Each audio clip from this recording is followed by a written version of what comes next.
It was a Tuesday.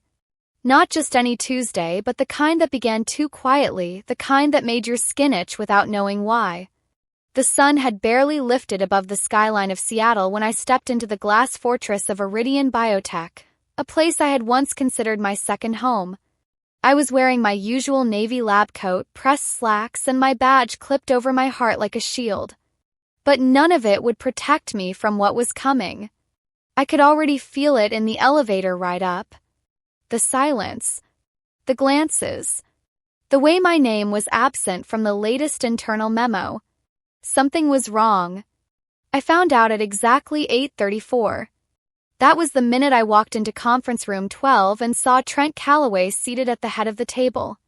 He wore a $1,000 suit and the smug expression of a man who believed success came from spreadsheets, not science. Two members from legal were flanking him. One of them pushed a thick envelope across the table before I even had a chance to sit down. "Sienna," Trent said, "this is nothing personal. We're not renewing your contract. Iridian is moving in a more agile, data-forward direction.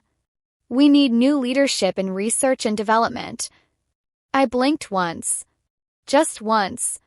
My ears were ringing, but I stayed perfectly still. This wasn't a conversation. It was a performance, and I had not been given a script. "After 16 years, I said, my voice steady. "After Cognivance. After every breakthrough and trial I've led. This is how it ends." Trent tilted his head. "We appreciate your contributions. We'll ensure your transition is handled with dignity and respect. There's a generous severance package included." Generous. That word landed like a slap. I opened the envelope and scanned the summary. 12 weeks of salary, 3 months of insurance, and a non-compete clause that would lock me out of neural pharmacology for 2 full years. It wasn't a severance. It was a muzzle. "Is Leo being let go?" I asked, referring to my deputy. "Or Dr. Madsen? Anyone else in the department?" Trent leaned back. "Just you. This is a strategic decision." Of course it was. I nodded once and stood. The legal team made a move to guide me toward human resources, but I waved them off. "I will pack my own office. I know the way out." I walked past the glass-walled labs, past the desks where my team once huddled over trials and simulations. I passed Leo, who looked up from his monitor with wide, confused eyes. I gave him the smallest shake of my head and kept walking. In the privacy of my office, I sat down and stared out the window at the Puget Sound. 16 years. Gone in 6 minutes. But what Trent Calloway did not know, what Iridian's board hadn't considered, was that I had seen this coming. 3 months earlier, the delays had started. Approval bottlenecks. Patent requests left unsigned. Endless meetings rescheduled. And the questions, probing off-topic questions from strategic consultants who knew more about profit margins than neurotransmitters. I had not ignored the signs. I had done what scientists are trained to do. I observed. I recorded. I calculated the risk. And then I did something uncharacteristic. I acted. I had been working on a next-generation version of Cognivance in my personal lab at home. Quantum-encoded, self-regenerating neural enhancer, I called it Cognivance QX. Its molecular structure was something Iridian had never seen. And neither had their patent lawyers. With help from Naomi Fairchild, my intellectual property attorney and old college friend, I had filed a provisional patent under a shell-holding entity. The science, the timestamps, the documented logs, all of it pointed to me, and none of it used Iridian's resources. To the outside world, it was a backup plan. But to me, it was insurance. And now it was my only weapon. That evening, after returning home, I placed the sealed envelope on the kitchen counter and poured a glass of water. I did not cry. I did not scream. I did what I always did. I wrote. I opened my research journal and added a new entry. Date. Time. Summary of events. Immediate action plan. It was not the first time I had recorded betrayal. but it would be the last time I let it define me. Later that night, Naomi called. It happened, I said. I saw the headlines. Iridian restructures R&D. Are you all right? I will be. I need you to review the severance. There's a non-compete and language about future intellectual property. Naomi exhaled on the line. Send it over. Do not sign anything, especially not after what we filed. I know. There was a long pause.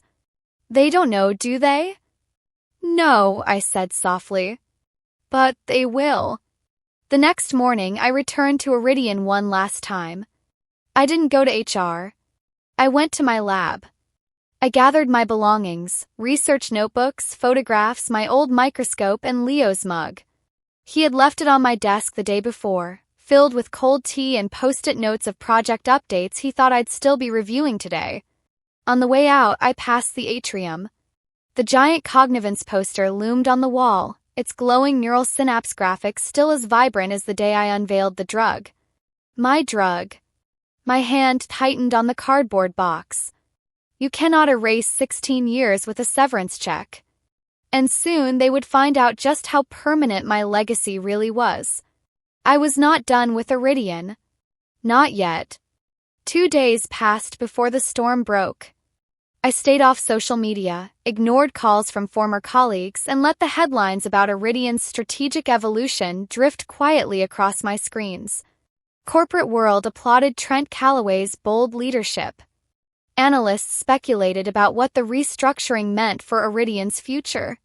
What no one saw coming was what I was holding in my back pocket, a molecular time bomb with my name etched into its atomic structure. Cognivance QX was not just an upgrade.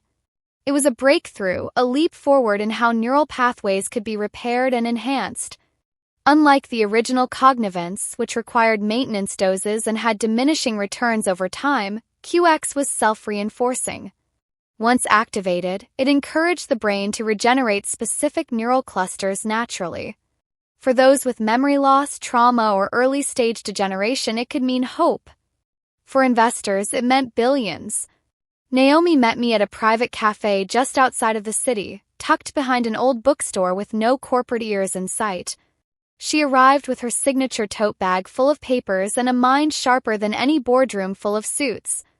They added more traps to the agreement, she said, sliding the severance packet across the table. They've got clauses in here that try to claim anything you touch within the next 3 years belongs to Iridian, regardless of context. My jaw tightened. That's not legal. No, Naomi said, but it's threatening. They're counting on fear and exhaustion to push you into signing. You'd be surprised how often that works. They have no idea I already filed, I said quietly. She raised an eyebrow. They will. The patent office publishes applications every Thursday. That's 2 days from now. I leaned back and let that sink in. 2 days. That was all I needed to flip the entire narrative. Do we have everything we need? I asked. Naomi nodded. Timestamped documents, source code logs, molecular models, lab footage from your home. You dotted every I and crossed every T. You even had backup copies in encrypted storage. Sienna, this is bulletproof. Good. Because once the filing became public, there would be no turning back. Meanwhile, Iridian was already marching forward with their stolen thunder. Trent Calloway had scheduled a high-profile announcement for Friday. A new neural drug, he teased, would revolutionize memory retention and rewire the treatment of degenerative diseases. They were calling it Cognivance Infinity. I nearly laughed when I read the press leak. Infinity. How poetic. Trent had simply rebranded my formula with a flashier name and hoped no one would notice. But they would. Wednesday night, I could not sleep. I stood in my home lab, the one I had built with my own savings, piece by piece, staring at the frozen samples of QX on the temperature-controlled rack. Every vial was a chapter of my life. Every entry in my digital journal, every voice memo, every calculation was preserved. A story of obsession, sacrifice, and truth. This drug wasn't just data. It was me. The following morning, the patent office published their weekly list. There it was. Inventor Dr. Sienna Ward. Patent application. Cognitive neuroregeneration via quantum synthetic hybrid compound, Cognivance QX. I stared at the screen as Naomi's call came in. It's done, she said. And it's public. What's the fallout? Well, she said, Iridian's legal team is probably losing their minds right now. The compound they've been hyping up for months? It turns out they don't own it. I felt a pulse of satisfaction. Not joy, not glee, just a sense of gravity setting in. And that's not all, Naomi continued. I've already received messages from 3 companies. They want to talk. Licensing. Partnerships. Possibly even acquisition. My breath caught. Who? Neuroaxis, Silvergrove Labs, and Varentia Therapeutics. Those were not small names. Each one carried billions in research capital and international reach. The idea of leading a research division without politics, without hidden agendas, was tempting. Very tempting. But first, Iridian had to answer for what they did. I spent the rest of the day watching the media cycle implode. 9 a.m., Iridian's press release about Cognivance Infinity went live. Glowing reviews followed within minutes. Stock prices ticked upward. Investors rejoiced. By 10 a.m., biotech news outlets picked up the patent conflict. By noon, the story was everywhere. Scientist fired from Iridian Biotech revealed as inventor of new memory drug. Legal firestorm over Cognivance patent, former director strikes back. Who really owns the brain-boosting formula? Iridian or Ward? Naomi and I were flooded with calls, requests, offers. She handled the noise. I focused on the facts. I wrote a single public statement, posted without fanfare to a professional science journal's digital board. Innovation belongs to those who create it. This compound was built through independent effort, documented in full and filed legally. I am open to collaboration, but not to theft disguised as progress. Dr. Sienna Ward. No hashtags. No selfies. Just truth. By 5 p.m., Iridian's stock dropped 11%. Trent Calloway's name began trending for all the wrong reasons. Board members scrambled. Rumors of emergency meetings filled private investor forums. And still I said nothing more. 'Cause silence, when timed perfectly, echoes louder than any press release. The real move was coming next. And I was just getting started. Thursday morning arrived with the weight of anticipation. The air outside was brittle and gray, matching the mood that had spread through the offices of Iridian Biotech like a virus. While the world speculated about patent wars and executive arrogance, I sat in my study sipping black coffee, scanning my inbox for one name only. It appeared just after 7. From * Jocelyn Barrett. Subject * request for immediate discussion. Jocelyn Barrett, chairwoman of Iridian's board. A woman with a reputation for damage control and a gaze like frosted glass. Her message was short, formal, and unmistakably urgent. The board wished to schedule a private call. No legal teams. No media. Just me and them. Naomi and I discussed it briefly. They're in crisis mode, she said.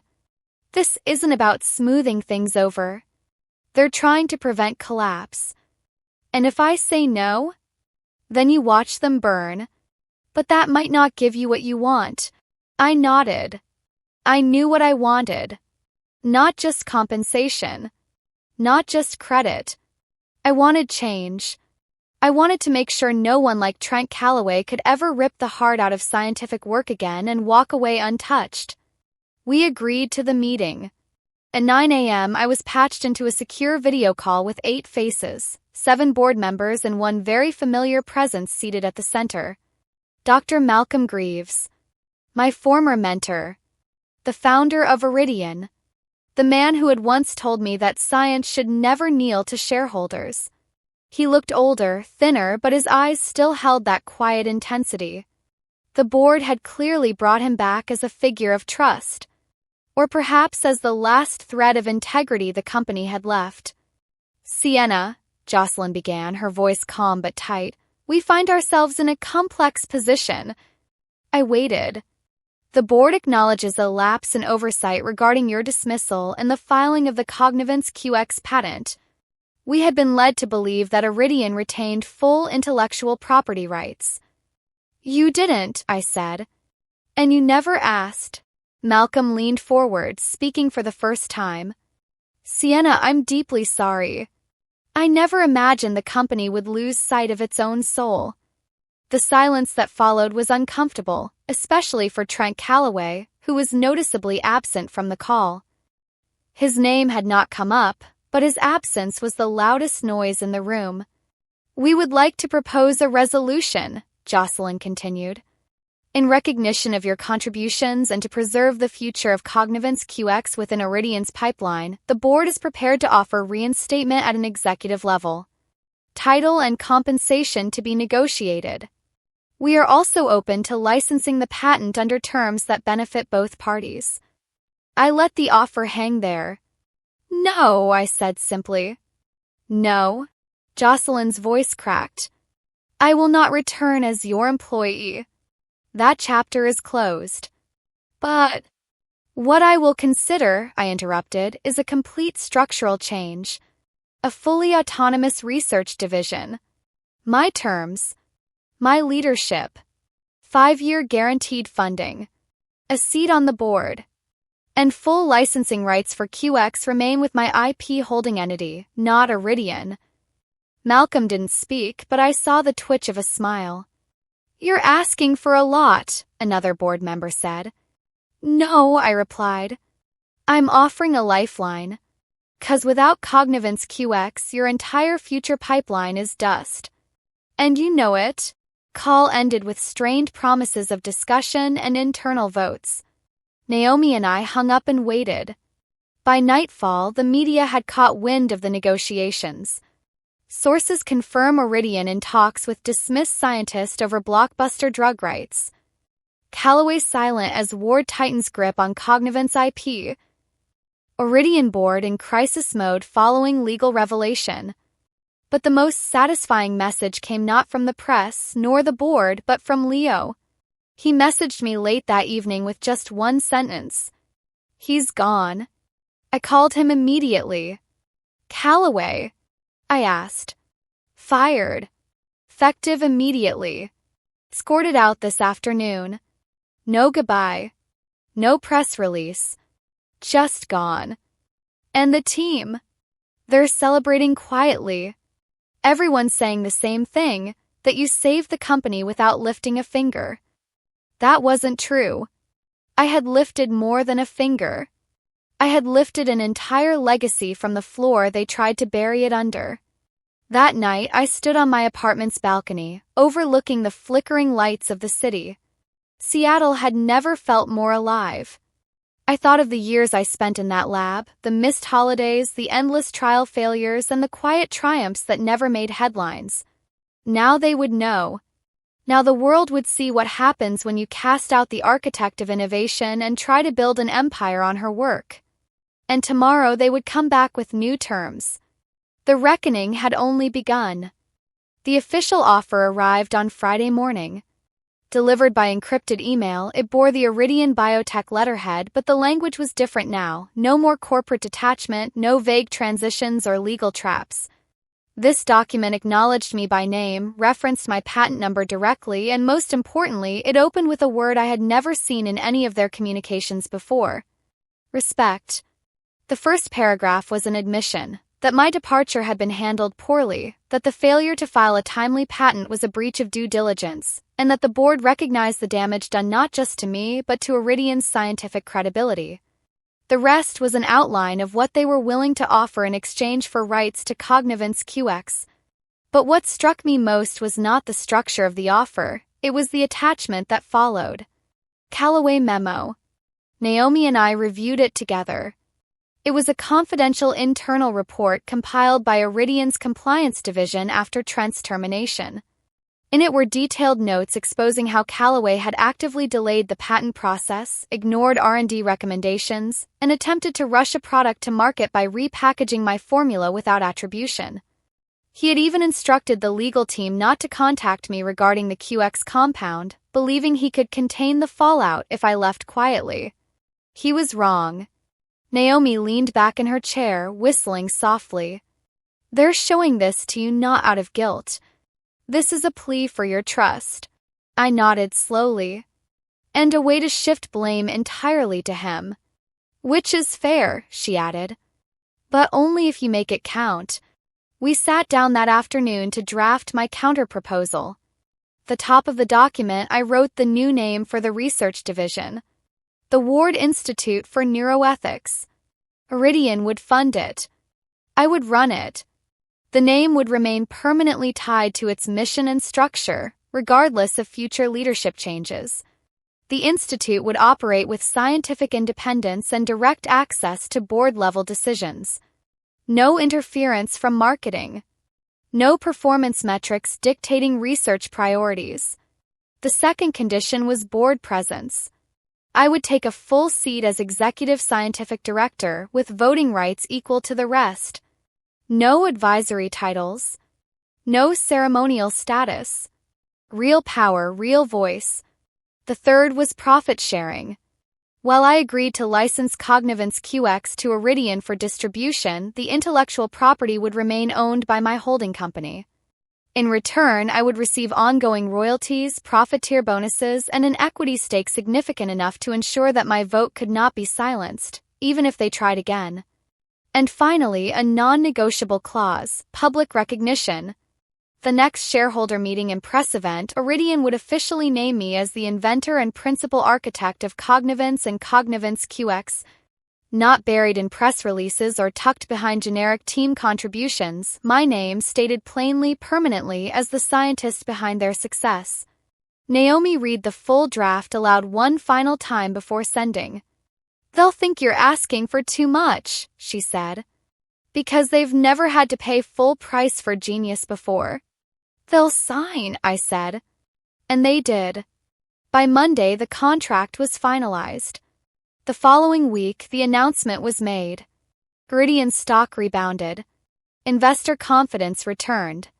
But more importantly, my name was trending, not because of scandal, not because of conflict, but because I had pulled off something rare in our world. A scientific coup executed not in the lab, but in the boardroom. And the real work had just begun. The Ward Institute was already forming. I had handpicked a team of 30 researchers, some former colleagues, some rising talents poached from competing firms. Leo would serve as my deputy. Naomi, once just my attorney, now had her own permanent office next to mine, serving as legal advisor for the entire institute. Our building would be constructed adjacent to Iridian's main campus, but we would not answer to them. We would walk the same halls but not follow their rules. Our goals were bolder. Deeper. Unshackled from market trends. I visited the construction site on a stormy afternoon in April. The sky was a blanket of dark clouds, but beneath it stood the steel framework of something entirely new, not just in shape, but in purpose. Malcolm Greaves joined me, umbrella in hand. I've never seen the board move so fast, he said, chuckling. I gave them no choice. You always did make better medicine than politics, he added, glancing at the rising building. But now you make both. I did what I had to, I said. He turned to me then, his eyes softening. And how do you feel? I thought for a long moment. The rain fell between us in gentle, steady drops. Then I said it. I feel like they'll never underestimate the wrong scientist again.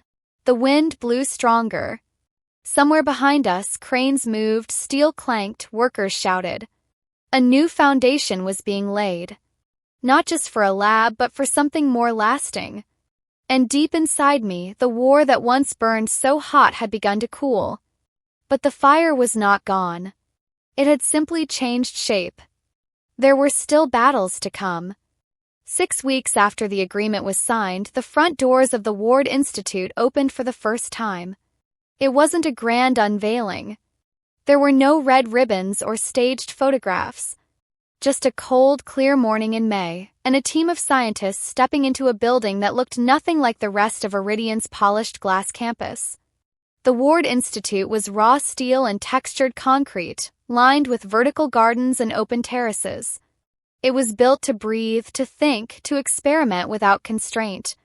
And above the entrance, etched into stone in bold serif letters, were the words, "The Ward Institute for Neuroethics." That was the only monument I needed. Inside, we moved like a machine. Team was already deep into second-phase development of Cognivance QX. The lab floor buzzed with energy, the hum of simulation engines, the click of keyboards, and the quiet rhythm of boots against polished concrete. It was the kind of sound you could only find in a place where everyone knew they were building something that mattered. Leo, ever methodical, had restructured our trial protocols and doubled our data security. Through what had happened with Iridian, we trusted no one outside the lab. No files left unencrypted. No external consultants. Our firewall could have made a defense contractor jealous. And yet we weren't hiding. That was the irony. We were building everything right in the open, in full view of the very institution that had once thrown me away. From my second-floor office, spacious, minimal, with a clear view of the Sound, I could see Iridian's main building across the courtyard. I imagined their executives watching us too, wondering how long we would tolerate their existence before making them irrelevant. They would find out soon enough. QX trial simulations were already showing results better than anything we had projected. Memory retention improved not just in speed but in density. Neural scaffolding began forming faster. Short-term recollection held for longer. And in certain test environments, damaged regions had begun to regrow pathways, not just stimulate them but truly regenerate. It wasn't just enhancement. It was reversal. Restoration. Leo brought the latest report to me one evening just before sunset. He had that look again, the one that meant he was both terrified and thrilled. "Sienna," he said, placing the file in front of me, "we're not 6 months away. We're 3. I flipped through the data. It was all there. Confirmed. Repeatable. Peer-reviewed in-house by 6 independent research threads. What about safety markers? I asked. Stable, he said. No degeneration. No mutation. No rebound effect. And no dependency response. I looked up at him, and for the first time in months, I smiled fully. We're ready, I said. He nodded. Do we tell Iridian? They'll find out when we publish. Naomi joined us a few moments later, holding her phone loosely in one hand.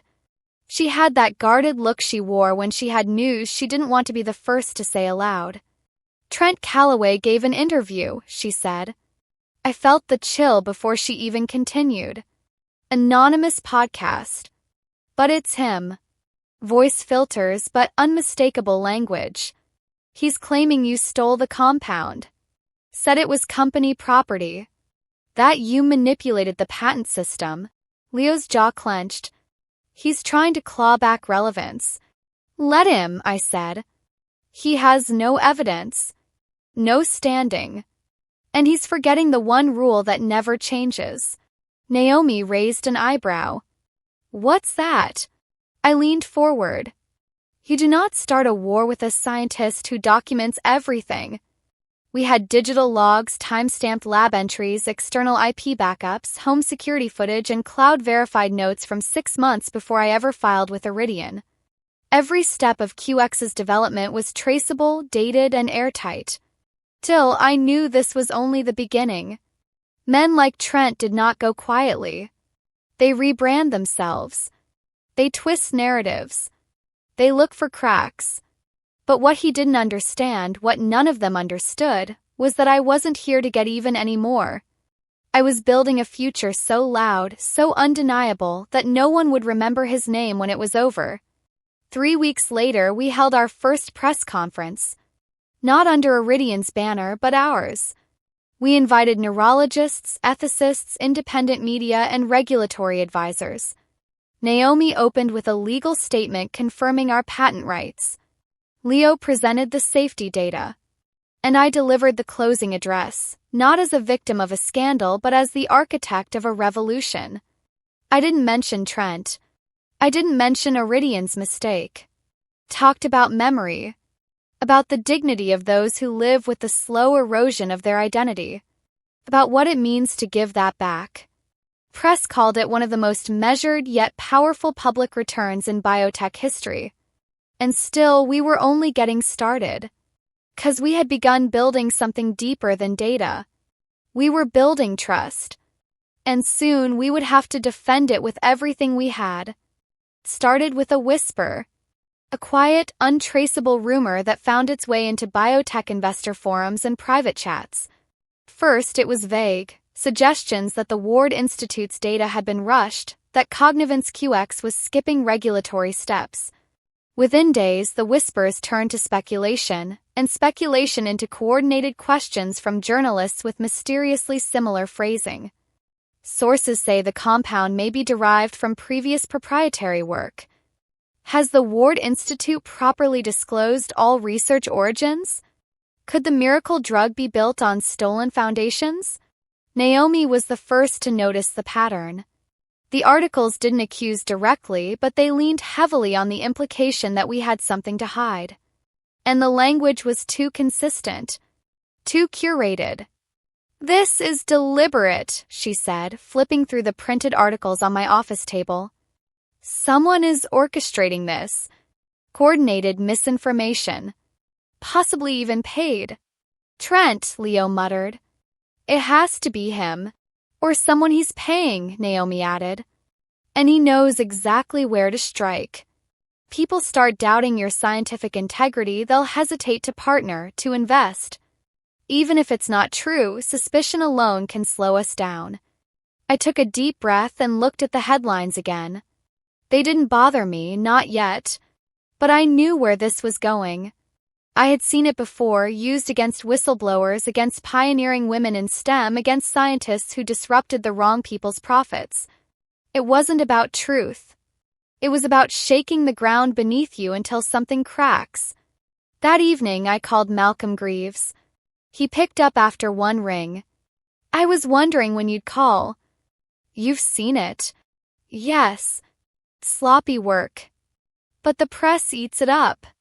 "I need your help," I said. "Say it," he replied. "I want access to Iridian's internal archives from the last 2 years. Email logs. Legal memos. Anything tied to the QX review process." Malcolm was quiet for a moment. "That will not be easy." "I know. But I'll get it," he said. "Because if this continues, they won't just smear your name, they'll damage everything Iridian rebuilt with your return." 3 days later, Naomi and I received a package, encrypted files, logged chains, and buried memos retrieved from a secure internal server. Among them was a document labeled Project Opus Strategic Communications Directive. We opened it. It was a playbook. Step-by-step instructions for deploying a reputational disruption campaign. Tactics for exploiting social media sentiment. Guidance on how to feed untraceable rumors to third-party outlets. All tied to a consulting firm registered under a different name, one Trent had used before in his previous company. "This is it," Naomi said, stunned. "This is a blueprint for an attack on your credibility. And Iridian's too, if it ever gets out that they once employed him." Leo entered the room just as we finished reviewing the document. His face was pale. "We have another problem," he said. 2 of our research assistants just resigned. They cited concerns about legal exposure in their exit interviews. Someone got to them. I felt the chill settle in my spine. "They're trying to fracture the team," I said. "Turn my own people against me." It was working. Quietly. Strategically. The next week, an anonymous video surfaced online, a blurred figure claiming to be a former Iridian employee, alleging that I had repurposed internal research and filed it as my own. The voice was distorted, the background indistinct, but the timing was perfect. Right before our next round of clinical disclosures, we couldn't ignore it anymore. I called for a full internal audit. Every document, every timestamp, every research entry was compiled, sealed, and duplicated in 3 secure locations. We filmed a mini-documentary in-house with an independent ethics team narrating our timeline, from my earliest home lab recordings to final stage synthesis. And then I made the decision. We released it all. Not just to regulators, but to the public. Full transparency. In science. No redactions. It was a risk. No one in the industry did this. But I was done playing defense. I spoke at the press conference in a black blazer and a calm, steady voice. I have nothing to hide. And neither does this team. If you have questions, you deserve answers. So here they are. Transparency stunned them. Within days, media outlets shifted tone. Scientists from major universities praised the release. Investors who had backed away came back, emboldened by what they saw as a new model of scientific honesty. And Trent Calloway? He disappeared again. Until Naomi received a private message. An invitation to arbitration. Trent wanted to settle. Quietly. I sat in silence after she read it aloud. He knows he's cornered, she said. Let him come, I replied. But I had no intention of settling. I wanted him on the record. In front of a judge. 'Cause some reputations are rebuilt through silence. And others are built by walking into fire with every receipt in your hand. The next phase was about to begin. And this time I would make sure no one walked away untouched. The arbitration hearing was scheduled for a private legal facility in downtown Seattle. Neutral territory, as Trent's lawyers insisted. But I knew better. There is no such thing as neutral ground when the truth is one-sided. We arrived early. Naomi wore her power black suit, no jewelry, no accessories, just quiet command. I wore navy. Clean lines. No white coats, no symbolism. Just the woman they thought they could silence, walking through the door with her spine straighter than it had ever been. Trent Calloway entered 15 minutes later, flanked by 2 attorneys and a PR manager who looked like she had memorized 20 ways to spin a headline. He had changed. Still polished, but thinner, edgier. He avoided my eyes. Which was fine. I did not come for apologies. The room was small, 2 long tables facing each other, with an arbitration judge seated at the head. No jury. No cameras. Just testimony, evidence, and the slow slicing of truth from lies. Let the record reflect, the judge began, that Dr. Sienna Ward and Mr. Trent Calloway have agreed to a binding arbitration to resolve intellectual property and reputational harm allegations. Naomi took the lead. Her voice was smooth as glass as she laid out our case. The original development logs of Cognivance QX, the timestamps, the home lab videos, the patent filing submitted months before Iridian's announcement of Cognivance Infinity. She detailed Trent's memos, the delay tactics, the suppression of internal patent processes. Then she dropped the bombshell. Your Honor, she said, placing a folder on the table, we submit Exhibit 14, Project Opus. The judge reviewed it. Trent's lawyers whispered urgently. One of them paled visibly. I'll need a moment, the judge said. Trent shifted uncomfortably in his seat, tapping his pen against the table. He had not expected this. Not the full archive. Not the names. Not the internal instructions linking him to the reputation assault campaign. When the judge returned, the tone had changed. Mr. Calloway, he said, you are not a defendant here, but these documents raise serious ethical concerns. Do you wish to respond? Trent's voice cracked slightly. These claims are exaggerated. I was acting on behalf of the company's strategic interests. The compound in question evolved from foundational research conducted under my leadership. Naomi was ready. She projected one of our videos onto the wall, a dated clip of me in my home lab 12 months before Iridian even assigned Cognivance QX to internal review. The molecular structure I drew on the touchscreen matched the final patent. It was silent in the room as the video ended. "Strategic interests do not rewrite history," Naomi said. The judge nodded slowly. "I see no reason for settlement negotiations to continue. Dr. Ward's documentation is definitive. The IP rights are valid. The reputational campaign directed against her is established." Trent sat back in his chair, deflated.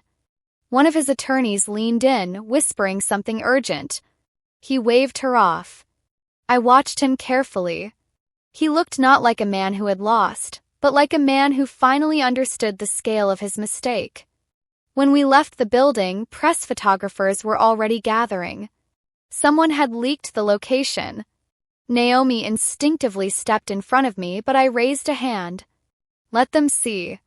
I walked down those marble steps as the sun broke through the clouds, a spotlight casting long shadows behind me. The next morning, headlines exploded. "Scientist vindicated. Arbitration confirms Ward as sole inventor of Cognivance QX.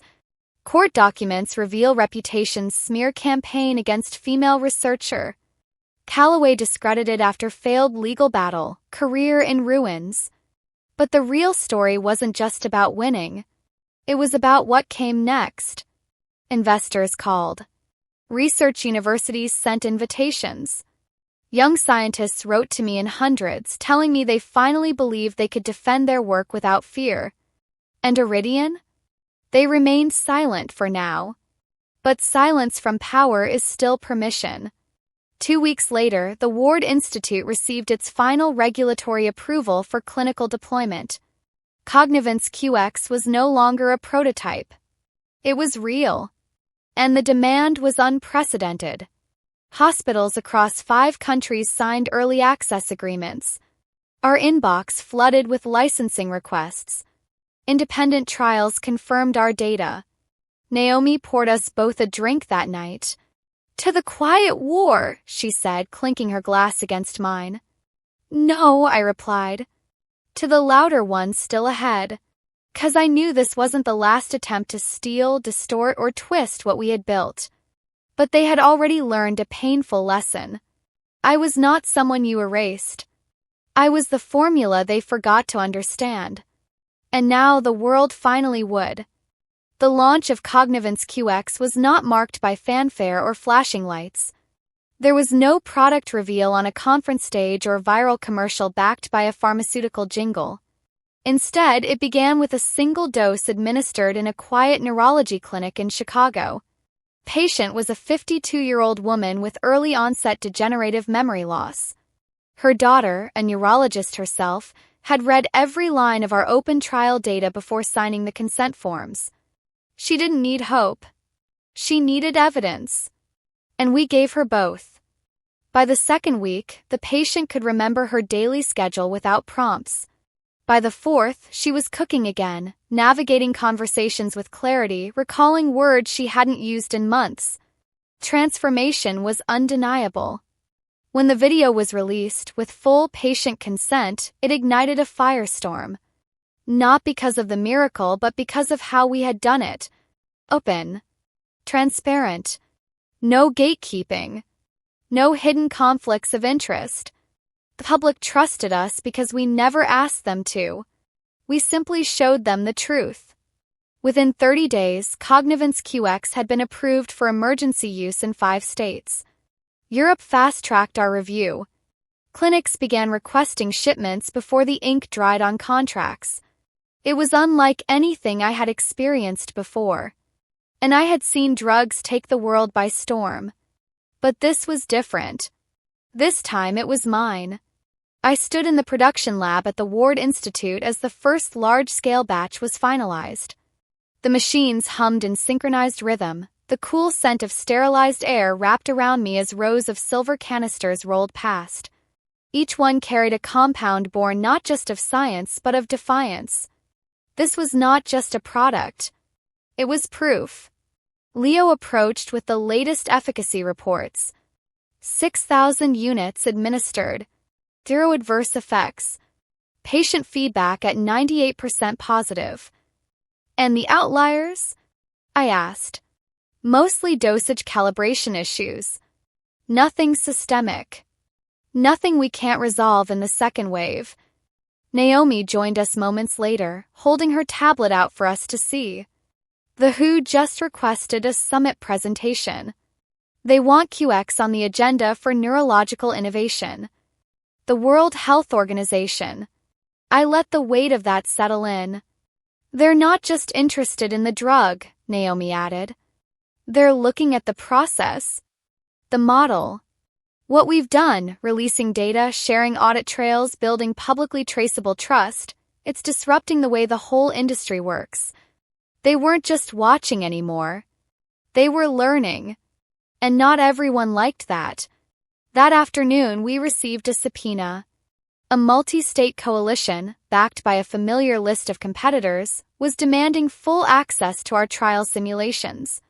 The reasoning? To ensure public safety through third-party analysis. Leo looked up from the letter, expression grim. They're coming after us again. Harder this time. Naomi folded her arms. They don't want our data. They want to slow us down. Made sense. QX was doing more than outperforming competitors. It was exposing them. People were asking uncomfortable questions about why this kind of breakthrough hadn't happened sooner. Why other companies with 10 times our budget hadn't delivered anything remotely similar. We knew the answer. They weren't focused on healing. They were focused on control. I took a breath and looked out the window of the Institute's East Wing. Below, the lab teams moved with quiet purpose. Focused. Undistracted by politics or posturing. We answer the subpoena, I said. All of it. We invite the coalition to our facility. We show them the servers, the data. Everything. Leo stared at me. That's a bold move. It's the only move, Naomi said with a small nod. Because our biggest weapon isn't the formula.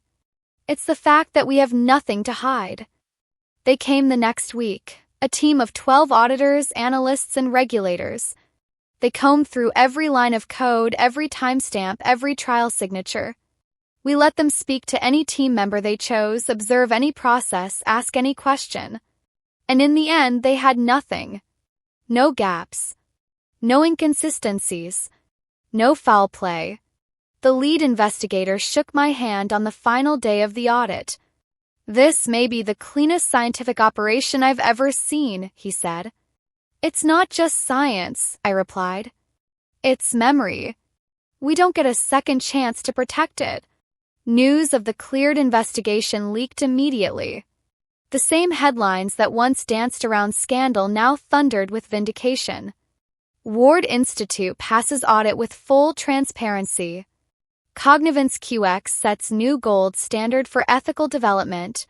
Competitor coalitions embarrassed as Ward walks free again.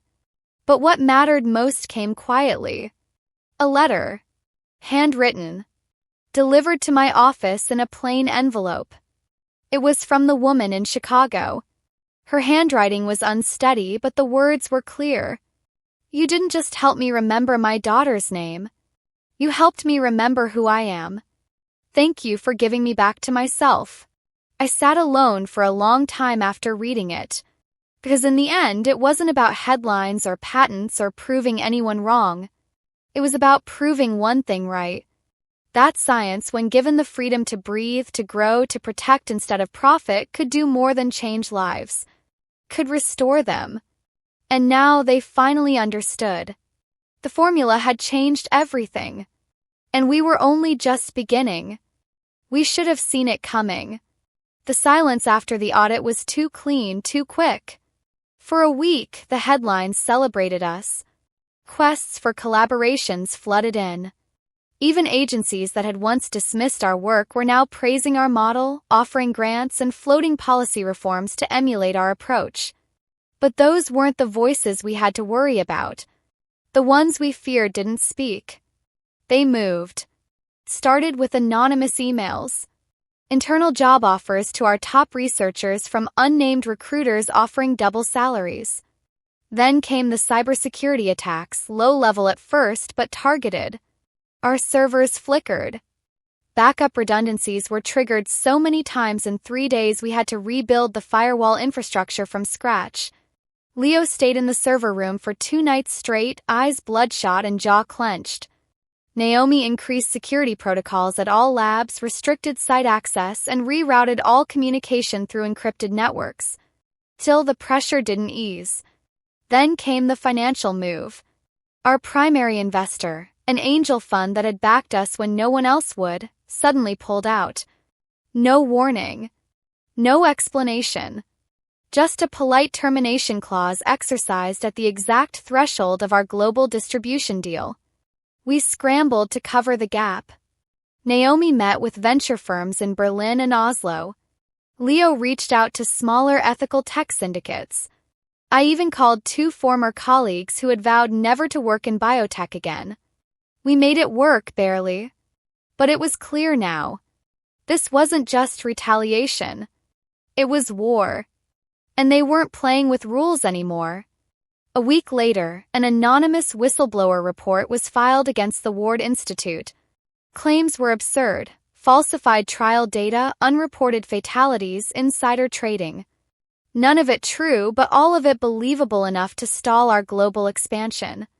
While we fended off the legal front, I received a letter from someone I hadn't thought about in months. It was from Victor Ames, the very man who had once smiled as he signed my termination letter at Neurovate. His handwriting was too careful, too measured. And yet the message rang sharp. We both know this is bigger than patents. What you've built is dangerous, and not because it doesn't work, but because it does. You've outgrown the sandbox. And the people who run the beach are not pleased. I read the note 3 times before burning it. Naomi wanted to respond. She was furious. She wanted to file a federal complaint, go to the press, expose the coordinated sabotage. But I stopped her. No, I said. We don't fight shadows with shouting. We outlast them with light. So we turned the war on its head. Instead of hunkering down, we opened up further. We published everything. Not just the studies, but the methodologies, the source code of our simulations, even the budget spreadsheets. We invited universities and citizen science groups to replicate our results. We broadcast daily lab walkthroughs on live streams. We made ourselves so transparent it became impossible to smear us. And then we made the bolder move. We launched Open Memory, a global neurotech initiative that offered free licensing of the Cognivance QX model to any non-profit clinic, research university, or rural hospital in low-income countries. No royalties. No strings attached. Full access. Leo thought we were being reckless. But I knew it would be the checkmate. Because the thing about power is, it only works when you believe it's the only path. We showed the world another. Within 2 months, 47 clinics in South America, Eastern Europe, and parts of Southeast Asia were running successful trials. Volunteer testimonials flooded social media. Independent scientists recorded before and after cognitive test videos that went viral within hours. And then the impossible happened. Neurovate filed for bankruptcy.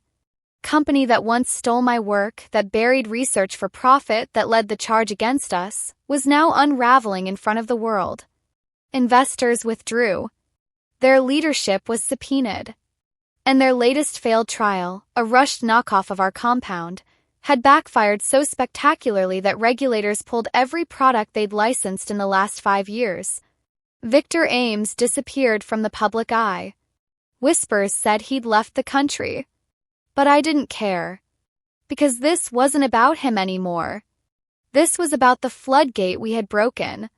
The industry would never go back to what it was. Not after this. I stood one night at the Ward Institute's rooftop, the Chicago skyline shimmering beyond the glass. Naomi joined me, quiet for a long time before she finally asked what had been haunting all of us. Do you think it's really over? I didn't answer immediately, 'cause I knew the truth. It would never truly be over. Not for people who dared to change the rules. But for the first time, we weren't surviving. We were setting the standard. And that meant something far more powerful than revenge. It meant legacy. The room was quiet except for the hum of the central processor and the soft glow of biometric monitors blinking in a synchronized pulse, green, steady, alive. I stood before the prototype, not as a scientist driven by vengeance, but as a woman who had walked through fire and returned with blueprints no one could erase. This wasn't just a lab anymore. It was a shrine. A monument to truth, resilience, and every voice that had ever been silenced by profit. We called it the Legacy Lab, not for nostalgia but for what we had built from the ashes.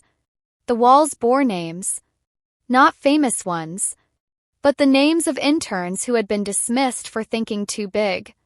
Single mothers who had worked night shifts and still published open-source data. Patients who had volunteered for trials when no one else would. And my own mother's name, hand-etched into a plaque above the central hall. She'd raised me alone, scrubbing hallways at a public hospital, dreaming that one day I might work in one. She never saw this version of me. But I carried her voice in every choice I made. Cognivance QX was no longer a product. It was now a platform. Open access, globally licensed, translated into 72 languages and being adapted into non-invasive formats. Children in rural Kenya were using neural headbands to regain memory function after trauma. Veterans in Lithuania were retraining cognitive maps lost in combat. Autistic teenagers in Brazil were now part of clinical co-design teams, not as test subjects but as engineers. We were no longer answering to boardrooms. We were answering to humanity. Naomi stood beside me, clipboard in hand, smiling with the kind of peace we never thought we'd feel again. You know, she said, they're calling you the Neural Whisperer on that science podcast. I laughed. Let's hope they never meet me in person. But beneath the joke, I knew what it meant. For once, people weren't just listening. They were trusting. Trust. That fragile thing we'd lost when Trent Calloway turned the board against us. When Victor Ames turned truth into liability. When corporations decided that intelligence was only valuable when it was bought. I walked through the corridor lined with neural interface models, each designed by people from 12 different countries. Real collaborations, not token diversity panels. And at the very end of the hallway, through double doors, was something only 3 people on the planet had seen. Cognivance V2 sequence. It wasn't just about memory enhancement. It was about memory restoration. Bringing back neural patterns lost to dementia, head trauma, even degenerative diseases. It was still early. Still volatile. But it worked. And it was light years ahead of anything on the market. I had promised myself I wouldn't release it unless the ecosystem around it was ready. Not just the tech, but the ethics. The accessibility. The public literacy to understand what it could and couldn't do. But we were getting closer. Each morning, more researchers volunteered to contribute. High schoolers in Ukraine submitted simulation code that rivaled grad students. Retired neurologists from Japan joined Zoom calls at 2 in the morning. This wasn't mine anymore. It was ours. I received a letter that week. No return address. But I knew the handwriting. Some of us didn't survive the shift. Some tried to resist and were buried. But you burned their map and redrew the world. Don't stop now. They're watching not to stop you but to follow. It was signed simply MG. Dr. Malcolm Greaves. Thought to be dead after disappearing post-Neurovate. Alive. Somewhere. Till believing. I folded the letter and tucked it into my journal. I didn't need revenge anymore. That season had passed. What remained was clarity. We never wanted to dominate the system. We wanted to free it. to ensure that the next Sienna Ward wouldn't have to burn her career to prove her worth. That the next betrayal wouldn't end in exile, but in reinvention. I looked around the lab one last time before the lights dimmed for the night. No applause. No headlines. Just quiet progress. Measured. Steady. Legacy doesn't come from winning the war. Comes from making sure the next one never needs to be fought.